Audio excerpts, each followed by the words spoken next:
thrift store, some to a yard sale my sister was having for Diana's things she thought she could sell.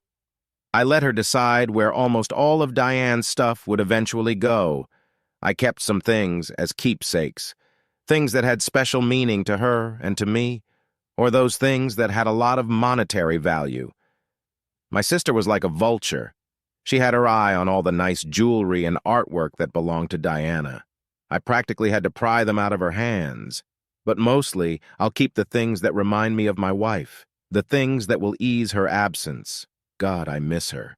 I miss having her by my side at night. I miss her breakfasts in the morning, her dinners in the evening, and the sex.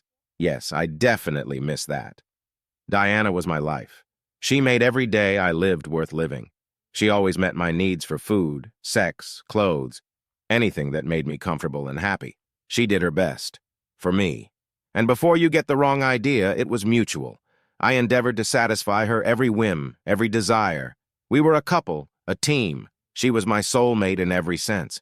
Plato would agree with that assessment. I showered her with jewelry, the very jewelry I now had to snatch from my sister's greedy hands. I took her to the fanciest restaurants, bought her clothes that matched our finances as much as possible, and took her on dream vacations. And yes, that girl could dream.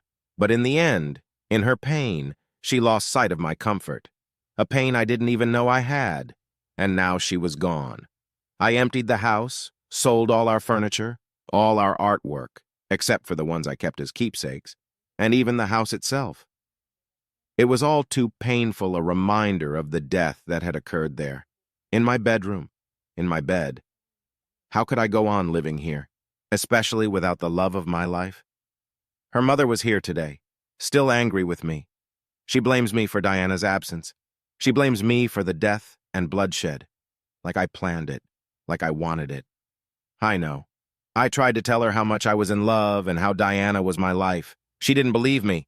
My mother-in-law came to demand, or should I say snatch, Diana's jewelry, or at least the things she had inherited from her two grandmothers. She claimed they were family heirlooms.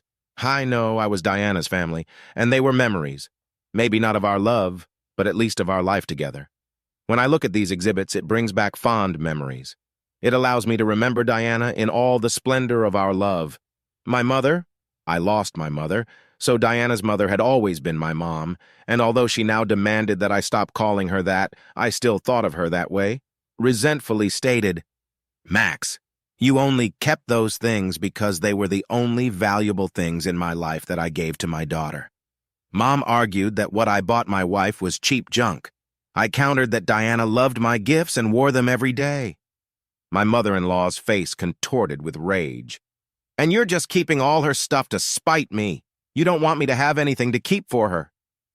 With threats of lawyers and lawsuits, my mother-in-law left.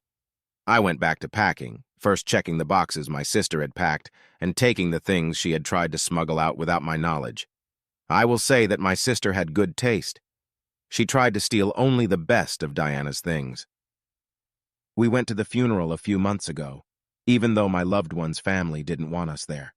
They all blamed me, just like my mom did. They thought it was all my fault. Maybe I could have handled it better, but I was in love and blind to anything bad that could happen. They say when you're in love, anything is possible. You just don't realize that not everything is good. Bad things happen even to people who are in love.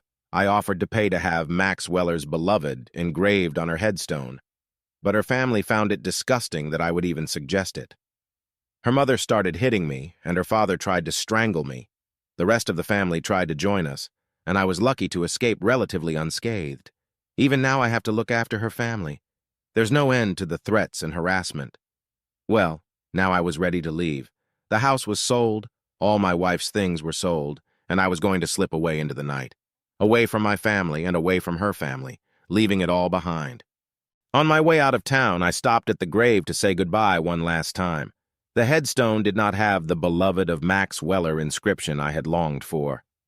It just said, "Julie Crum, 2003 to 2022, taken from us too soon." I cried a little and apologized to Julie again for not knowing Diane was coming home that day. I was in love with both of them, my wife and my intern at work. I thought spending the night in my bed at home co my love was fine, especially since Diane was supposed to be out of town that night.